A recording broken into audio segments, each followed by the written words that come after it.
Hello all, welcome to our YouTube channel Punjab success mantra. तो आज हम लोग हमारी one concept a day series में एक बहुत ही इंपॉर्टेंट इवेंट के बारे में डिस्कशन करेंगे, जो है इंडस्ट्रियल रिवॉल्यूशन। इंडस्ट्रियल रिवॉल्यूशन की अगर हम बात की जाए तो ये आज हम लोग वर्ल्ड हिस्ट्री का एक टॉपिक है जिसके ऊपर बहुत बार पीसीएस मेंस एग्जामिनेशन में सवाल पूछे गए हैं। ये जनरल स्टडीज पेपर वन का हिस्सा है, जनरल स्टडीज पेपर वन का पार्ट है।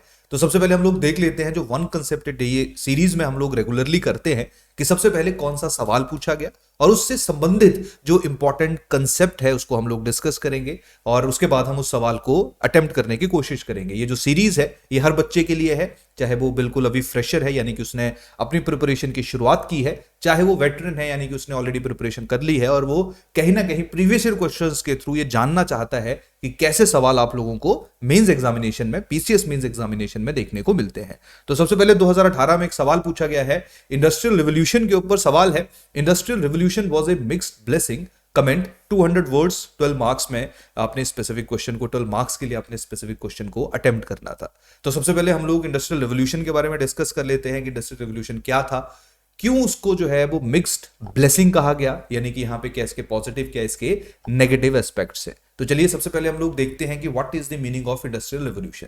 सबसे पहले इस शब्द का मतलब समझिए इंडस्ट्रियल रिवॉल्यूशन क्या है, और उसके साथ साथ मैं आपको कंटेक्स्ट भी समझाता हूं, क्योंकि इंडस्ट्रियल रिवॉल्यूशन अलग अलग समय पे अलग अलग देशों में हम लोगों को होती हुई देखने को मिली। यहां पे जो इंडस्ट्रियल रिवॉल्यूशन की बात की जा रही है ये आपका हिस्टोरिकल पर्सपेक्टिव है, जहां पे सबसे पहले हम लोगों ने देखा कि बहुत लार्ज स्केल के ऊपर मशीन्स को यूज किया गया for the manufacturing of goods. Industrial revolution का आसान भाषा में मतलब क्या है कि जब हमारी सोसाइटी जो है वो एग्रेरियन इकोनॉमी से, एग्रेरियन इकोनॉमी का मतलब होता है जहां पे मेनली जो इकोनॉमिक एक्टिविटी है वो एग्रीकल्चर के ऊपर डिपेंडेंट होती है, वो शिफ्ट करेगी, वो अपने आप को ट्रांसफॉर्म करेगी इनटू इंडस्ट्रीज। क्लियर? तो जब आप लोग बहुत ज्यादा इंडस्ट्रीज की स्थापना, बहुत ज्यादा इंडस्ट्रीज के एस्टेब्लिशमेंट होते हुए देखने को मिलेगी, और आपको पता ही है कि इंडस्ट्रीज की जो स्थापना या एस्टेब्लिशमेंट होगी तो ऑब्वियस ही बात है जो आपकी गुड्स हैं उनमें भी आप लोगों को बहुत ज्यादा इजाफा देखने को मिलेगा। जितनी ज्यादा गुड्स प्रोड्यूस होंगी, क्लियर, उतना ही एक स्पेसिफिक देश के लिए, एक स्पेसिफिक एरिया के लिए पॉजिटिव चीज रहेगी, क्योंकि उतना ही ज्यादा पैसा वो कंट्री या वो एरिया कमा पाएगा, और जितना पैसा वो कमाएगा उतना ही पैसा जो है वो उसके लोगों के पास जाएगा। तो इंडस्ट्रियल रिवॉल्यूशन का आसान भाषा में जो अगर मैं एक लाइन में इसको डिफाइन करूं तो इंडस्ट्रियल रिवॉल्यूशन का मतलब है जब हमारी इकोनॉमी जो है वो एग्रेरियन इकोनॉमी से इंडस्ट्रियल इकोनॉमी या मैन्युफैक्चरिंग इकोनॉमी की तरफ शिफ्ट हुई।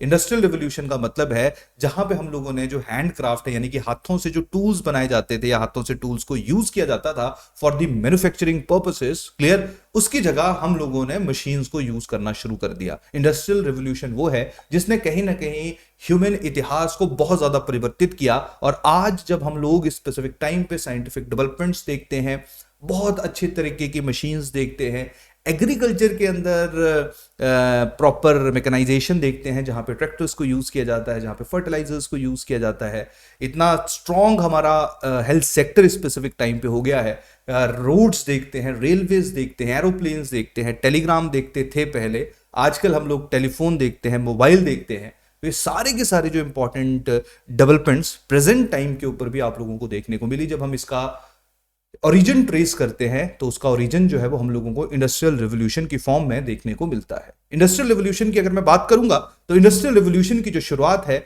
वो 1760s में हुई। 1760s में सबसे पहले इंग्लैंड में इंडस्ट्रियल रिवॉल्यूशन हम लोगों को होती हुई देखने को मिली, यानी कि जहां पे मशीन्स की डिस्कवरी हुई, जहां पे मशीन्स को यूज किया गया फॉर द मैन्युफैक्चरिंग पर्पसेस, और धीरे धीरे 1760 से लेके 1870s तक आते आते यही इंडस्ट्रियल रिवॉल्यूशन हम लोगों को वेस्टर्न यूरोप, जहां पे आपका मेन पोर्चुगीज हैं, स्पेन है, फ्रांस है, जर्मनी है, वहां पे हम लोगों को पर्कुलेट होती हुई देखने को मिलेगी। उसके बाद United State of America, Japan, Russia, हर जगह इंडस्ट्रियल रिवॉल्यूशन जो है वो आपको ट्रांसफर या शिफ्ट होती हुई देखने को मिलेगी।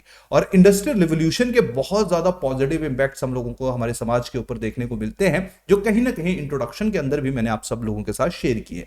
But at the same time industrial revolution के कुछ नेगेटिव एस्पेक्ट्स भी हैं, कुछ इसकी नेगेटिव साइड्स भी हैं, उनको हम आज के लेक्चर में डिस्कस करेंगे। लेकिन सबसे पहले हम लोग चलते हैं इंडस्ट्रियल रिवॉल्यूशन की शुरुआत के ऊपर, यानी कि इंडस्ट्रियल रिवॉल्यूशन की बिगिनिंग कहां से हुई, कौन सी मशीन्स हम लोगों ने यूज किया और उन मशीन्स का मेन ऑब्जेक्टिव क्या था। अब एक चीज और अंडरस्टैंड करने की कोशिश करो कि आप लोगों को थोड़ा सा उस समाज, उस सोसाइटी के बारे में भी पता होना चाहिए जो 1760s के दौर में हम लोगों को यूरोपियन जो कॉन्टिनेंट है मेनली, जहां से इंडस्ट्रियल रिवोल्यूशन की शुरुआत हुई, वहां पे देखने को मिलती है। तो वहां पे हुआ क्या करता था, वहां पे जैसे जो इकोनॉमी हुआ करती थी, जो थोड़ी देर पहले भी मैंने आप लोगों के साथ डिस्कस की, बहुत ही रूरल सेंट्रिक इकोनॉमी हुआ करती थी, बहुत ही रूरल सेल्फ रिलायंट इकोनॉमी हुआ करती थी। इस इकोनॉमी को आप लोग अपने देश की रूरल इकोनॉमी के साथ भी आज से 100 या 200 साल पहले, जैसे हमारे यहाँ पे क्या हुआ करता था, जो विलेजेस हुआ करती थी, जो गांव हुआ करते थे, वो कंप्लीटली सेल्फ रिलायंट थे। सेल्फ रिलायंट का मतलब क्या था कि जो जो उनको जरूरत की चीजें थी वो सारी गांव के अंदर ही मिल जाती थी। गांव के अंदर जो है आपको जो लोहे का काम करने वाले हैं वो भी देखने को मिलते थे, जो एग्रीकल्चर का काम करने वाले हैं वो भी देखने को मिलते थे, आप लोगों को मनी लेंडर्स भी गांव के अंदर ही देखने को मिलते थे। इसके साथ साथ बाकी जो भी जरूरत की चीजें थी, चाहे घर बनाने वाले मिस्त्री की आवश्यकता है, वो सारे के सारे एक ही गांव के अंदर या एक ही विलेज लेवल या मल्टीपल विलेजेस के अंदर जो है वो हम लोगों को देखने को मिलते थे। क्लियर? तो आसान भाषा में जो हमारे गांव हुआ करते थे वो सेल्फ रिलायंट थे, वो कहीं पे भी किसी शहर के ऊपर या किसी दूसरे देश के ऊपर डिपेंडेंट नहीं थे। आजकल हम लोगों को ऐसा नहीं देखने को मिलता। आजकल बहुत सारी ऐसी चीजें हैं जो गांव में नहीं देखने को मिलती, वो हमें किसी दूसरे शहर से, किसी दूसरी स्टेट से या किसी दूसरे देश से मंगवानी पड़ती है। तो इंडस्ट्रियल रिवोल्यूशन से पहले जो हमारे गांव थे, जो हमारी रूरल इकोनॉमी है, वो बहुत ज्यादा सेल्फ रिलायंट थी, सेल्फ सफिशिएंट थी। ये अलग बात है कि उनके पास बहुत ज्यादा पैसा नहीं हुआ करता था, बहुत ज्यादा गुड्स वो प्रोड्यूस नहीं कर पाते थे। लेकिन जैसे जैसे समय आगे बढ़ा और मशीन्स की इंट्रोडक्शन हुई, तो अब गांव में, क्लियर, या जिस जगह के ऊपर मशीन्स को एस्टेब्लिश किया गया, जिस जगह के ऊपर फैक्ट्रीज को लगाया गया, वहां पे दूर दूर से लोग जो है वो आने शुरू हो गए। इसका सबसे बड़ा कारण क्या था कि मशीनों से बनने वाला जो सामान था वो काफी सस्ता था, और उसके साथ साथ पैसा भी लोगों को ज्यादा मिला करता था। शायद उतना पैसा वो एग्रीकल्चर से नहीं कमाया करते थे। सिमिलरली यूरोपियन सोसाइटी में स्लेवरी प्रथा भी बहुत ज्यादा थी, यानी कि लोगों को स्लेव्स के रूप में रखा जाता था। वो स्लेव जो अपने मालिक के घर में काम करेगा, उसको पैसा मिलेगा नहीं मिलेगा, उसको खाना मिलेगा नहीं मिलेगा, इसका कोई आइडिया उसको नहीं था। तो वो स्लेव भी वहां से आजाद होकर शहरों की तरफ या जहां पे फैक्ट्रीज लगी हुई हैं वहां पे मूव करता था, वहां पे उसने रहना शुरू किया। तो धीरे धीरे जिन जिन एरियाज में प्रोडक्शन होनी शुरू की, आसान भाषा में जिन जिन एरियाज में फैक्ट्रीज लगनी शुरू की, उसने आसपास के जो एरियाज थे वहां से लोगों को अपनी तरफ अट्रैक्ट करना शुरू कर दिया। और इस तरीके से उन्हीं फैक्ट्रीज वाली जगह जो है वो धीरे धीरे हम लोगों को अर्बन एरियाज में परिवर्तित होती हुई या कन्वर्ट होती हुई देखने को मिली। जब ये अर्बन एरियाज में कन्वर्ट हो गए तो अर्बनाइजेशन के पॉजिटिव इंपैक्ट भी है, अर्बनाइजेशन के नेगेटिव इंपैक्ट भी। अब आप खुद सोचो कि एक इस एरिया में वो है जो फैक्ट्री का ओनर है, दूसरे इस एरिया में वो हैं जो दूरगामी क्षेत्रों से सब कुछ छोड़ छाड़ के इस एरिया में आए हुए हैं। तो ऑब्वियसली बात है, जो जितनी ज्यादा प्रोडक्शन होगी उतना ज्यादा फायदा जो है इस इंडिविजुअल को होगा, यानी कि जिसकी फैक्ट्री होगी, और जितना ज्यादा फायदा इसको होगा उतना ही जो है वो अमीर ये बनेगा। और सिमिलरली जो आपके पुअर यानी कि जो लोग थे उनके बीच में भी डिफरेंशिएशन, फाइनेंशियल इनइक्वालिटी हम लोगों को देखने को मिली due to industrial revolution. Clear? तो अर्बनाइजेशन के पॉजिटिव भी है, नेगेटिव भी है, कि यही अर्बनाइजेशन वो है जिसने लोगों की इनकम को इंक्रीज किया, यही अर्बनाइजेशन वो है जिसने ट्रांसपोर्टेशन के ऊपर काम किया, क्योंकि जब फैक्ट्रीज को बहुत ज्यादा मात्रा में लोगों की आवश्यकता पड़ी तो लोगों की ट्रांसपोर्टेशन के लिए, ताकि लोग एक जगह से दूसरी जगह बहुत इजीली जा सकें, सामान एक जगह से दूसरी जगह बहुत आसानी से जा सके, उसके लिए जो है वो अलग अलग, या उसके लिए जो वो ट्रांसपोर्टेशन चैनल्स जो है वो प्रॉपर्ली डेवलप किए गए, जिनमें सबसे पहले आपका रेलवे वगैरह जो है वो बहुत ज्यादा इंपॉर्टेंट है। इसका भी सबसे बड़ा कारण है क्योंकि उस टाइम पे स्टीम इंजन्स जो है उनकी डिस्कवरी हुई, और स्टीम इंजन जो है उन्होंने फैसिलिटेट किया speedy delivery of goods and human, ताकि फैक्ट्रीज का काम जो है वो ज्यादा बेटर हो सके, ज्यादा अच्छे तरीके से हो सके। क्लियर? तो ये सबसे इंपॉर्टेंट पहलू है। इसके साथ साथ नेगेटिव एस्पेक्ट्स भी है कि जब ज्यादा लोग यहाँ पे आएंगे तो कहीं ना कहीं उनके पास जो कॉस्ट ऑफ लिविंग या उनके पास जो पैसा है वो बहुत ज्यादा नहीं होगा पैसा, क्योंकि कुछ लोगों के पास ही सीमित था। तो यहां पे हम लोग बहुत ज्यादा स्लम्स की फॉर्मेशन होती हुई देखेंगे, और स्लम्स का सिंपल सा मतलब है कि हेल्थ कंडीशंस अच्छी नहीं होगी, न्यूट्रिशन लेवल बच्चों का या वुमेन का स्पेशली जो है वो बेटर नहीं होगा, और वुमेन और वैसे भी बच्चों के साथ बहुत लार्ज स्केल के ऊपर जो है वो डिस्क्रिमिनेशन की गई, उनको बहुत ही सस्ते दामों पे यानी कि बहुत ही सस्ती वेजेस पे उनको रखा जाता था। तो कहीं ना कहीं जो सोशल इनइक्वालिटी है, स्लम्स की इंट्रोडक्शन है, हेल्थ के ऊपर नेगेटिव इंपैक्ट है, वो सारे का सारा जो है वो हमें इंडस्ट्रियल रिवोल्यूशन के अंदर देखने को मिला।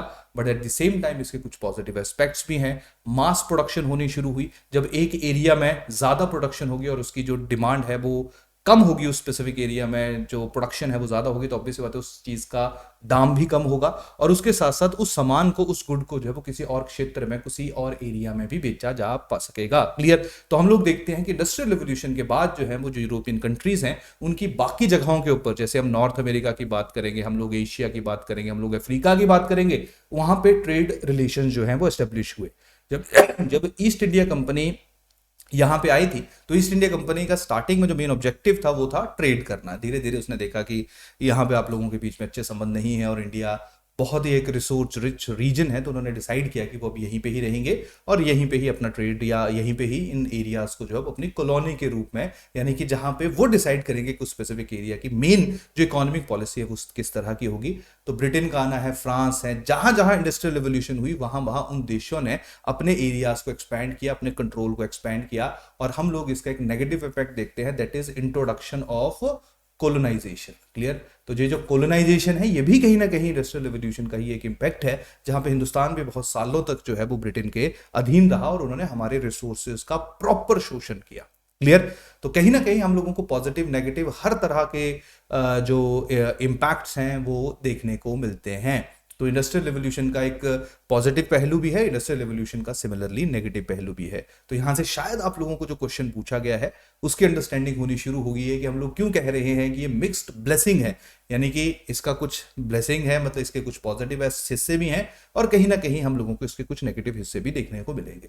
तो इंट्रोडक्शन या जो मैं समझाना चाहता था, होपफुली आप लोगों को वो चीज जो है वो समझ आ चुकी है। अब हम एक बार फिर से जो अभी पढ़ा हमने उसको सबको एक बार फिर से जो वो रिवाइज करते हैं। तो जैसा कि जब मैंने शुरुआत की थी इंडस्ट्रियल रिवोल्यूशन की, तो मैंने आपको बताया था कि इंडस्ट्रियल रिवोल्यूशन के थ्रू जो है वो मल्टीपल मशीनरीज जो हैं या जो मैकेनाइजेशन ऑफ थिंग्स होनी शुरू होगी, जहां पे पहले लोग हाथों से कपड़े बुना करते थे, हाथों से धागा बनाया करते थे, अब उन्होंने मशीनों से बनाना शुरू कर दिया। जहां पे वो बुलक या जहां पे वो एनिमल्स को यूज किया करते थे for the purpose of transportation, वहां पे उन्होंने स्टीम इंजन को यूज करना शुरू कर दिया ताकि बहुत जल्दी और ज्यादा सामान जो है एक जगह से दूसरी जगह लेके जाया जा सके। तो इंडस्ट्रियल रिवोल्यूशन में जो स्टार्टिंग में अलग अलग तरह के जो इन्वेंशंस हुई, मेनली वो टेक्सटाइल से रिलेटेड और ट्रांसपोर्टेशन से रिलेटेड थी, जिनमें सबसे पहले है फ्लाइंग शटल। होपफुली आप इस सारी इमेज को देख के विजुलाइज कर पा रहे हो, जिनसे जो है वो आपका प्रॉपर कपड़ा बनेगा, दैट इज फ्लाइंग शटल।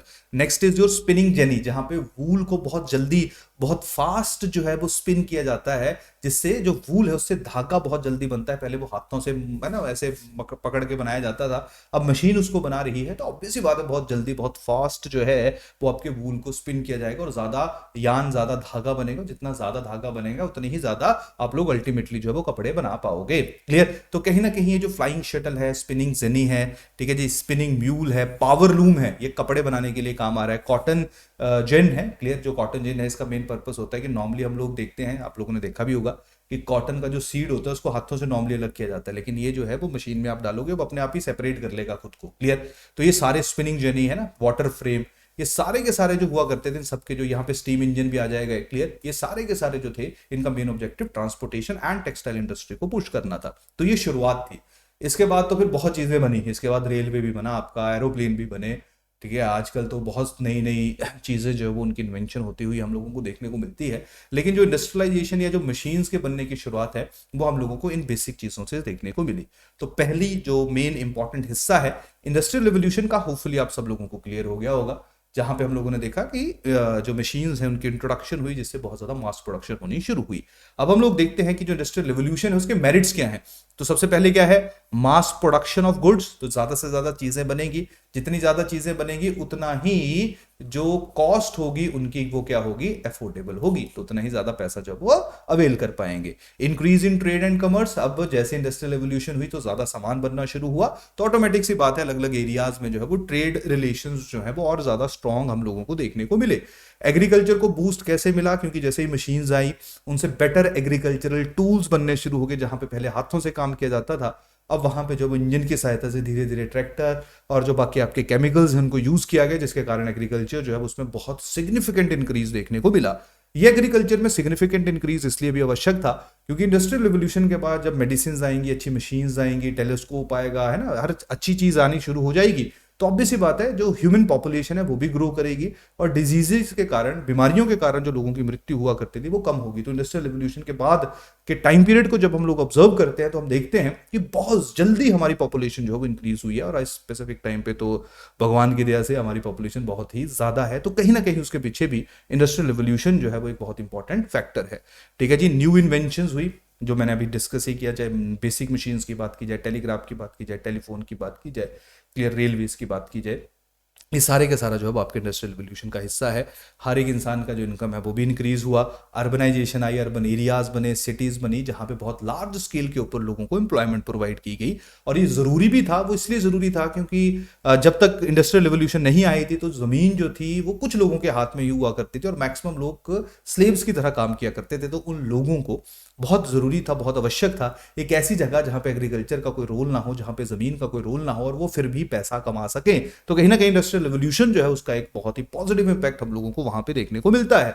इसके साथ साथ जब इंडस्ट्रीज बनेंगी तो ट्रेड यूनियंस की फॉर्मेशन होगी और ट्रेड यूनियन के प्रेशर में आके जो गवर्नमेंट्स हैं वो अलग अलग लॉज पास करेगी, लेजिस्लेशन पास करेगी जिनमें बच्चों को अनहेल्दी वर्क से रोका जाएगा, मिनिमम जो नंबर ऑफ डेज है उनको फिक्स किया जाएगा, मिनिमम नंबर ऑफ आवर्स को फिक्स किया जाएगा कि एक दिन के अंदर कितने घंटे जो है वो कोई इंसान काम कर सकता है। क्योंकि प्रॉब्लम क्या है कि इंसान को स्पेसिफिक टाइम पे मशीन ही समझा जा रहा था कि मशीन अगर 24 घंटे चल रही है तो एक इंडिविजुअल 24 घंटे काम करे, जो कि प्रैक्टिकल इम्पॉसिबल है। यही कारण है कि जो ह्यूमन है, क्लियर, उनकी बेटर कंडीशंस के लिए अलग अलग कानून पास किए गए, वो कहीं ना कहीं आज भी हम लोगों को देखने को मिलते हैं।